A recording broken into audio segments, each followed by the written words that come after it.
एउटा स्ट्र्यापमा against top रोलरको हामीले कसरी एडभान्टेज लिन सक्छौँ आउनुहोस् त्यो पनि डिस्कस गरौँ है। सो अब जसरी कि यो एउटा लेफ्ट आर्मको गेम हुँदैछ र रेफ्री छ यता, बकल छ मेरो यो हातमा किनभने रेफ्रीको अगाडि हुन्छ बकल, अनि त्यसपछि हाम्रो थम्बमा हुन्छ रेफ्रीको 1 थम्बको ग्याप। जस्तो कि मान्नु कि यो हाम्रो हुकको गेम म खेल्छु र उसले टप रोलर गेम खेल्छ भने ऊ टप रोलर हो, म हुकर हो। सो अब मैले चाहिँ आफ्नो स्ट्र्यापलाई लुज गरेँ, लो स्ट्र्याप गरेँ, आई मिन लुज भन्नाले पनि लो स्ट्र्याप गरेँ।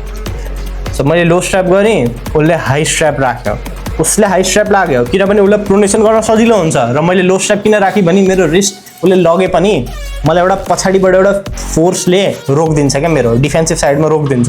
अनि अब हामीले लो स्ट्र्याप लियो, उसले हाई स्ट्र्याप लियो। अब यसपछि हाम्रो क्रस सेक्सन हुन्छ, रेफ्रीले हाम्रो क्रस सेक्सन बनाउँछ। सो यस्तो कन्डिसनमा हाम्रो 1 थम्बको ग्याप हुन्छ, थम्स डाउन, राइजर अप लिने है हामीले, सकेसम्म राइजर अप लिने। हुकमा जहिले पनि राइजर हामीले अप लिने, अगेन्स्ट कुनै एउटा स्ट्रङ टप रोलर छ, चाहे त्यो लो ह्यान्ड होस् कि पोस्टिङ होस् होइन, हामीले राइजर अपै लिने हो। अप लिएपछि हामीले ग्रिप लिने, ठिक छ। ग्रिप लिए पहिला हामीले जो हाम्रो फिङ्गर्स छ नि, फिङ्गर्स घुच्ने क्या, यसरी घुच्ने, यसरी समात्ने होइन क्या, यसरी राख्ने होइन, फिङ्गर राख्ने होइन, यसरी दबाउने होइन, यसरी यहाँ हेर्नु, यसरी पनि दबाउने होइन, ठिक छ। यसरी बुढी औँलालाई दबाउने होइन, हामीले पिन्च गर्ने, पिन्च भित्रपट्टि हामीले हड्डीलाई भित्रपट्टि प्रेसर दिएर यसरी दबाउने हो, र यसरी दबाउने हो। सबै हाम्रो औँला भिजिबल हुनु पर्यो यहाँ, उसको हामीले पुरै थम्बलाई जसरी पनि समात्नु छ क्या, थम्बलाई जसरी पनि समात्नु। जो हाम्रो पिङ्की छ नि, पिङ्कीलाई चाहिँ अलिकति भित्रपट्टि कर्भ गरेर हामीले यसरी यहाँ हेर्न सक्नुहुन्छ, पिङ्कीलाई हामीले भित्रपट्टि कर्भ गरेर यसरी राखेको छौँ र यहाँ तल ग्याप राखेको छौँ।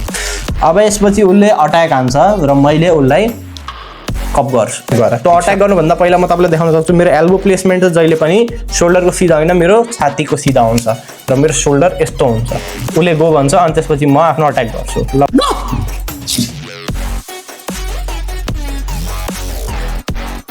यहाँ चाहिँ केही गर्नु परेन, मैले जस्ट उसले यो गर्यो, मैले त्योभन्दा पहिला उसले यो गर्थेँ, जस्ट सिम्पल त्यति हो।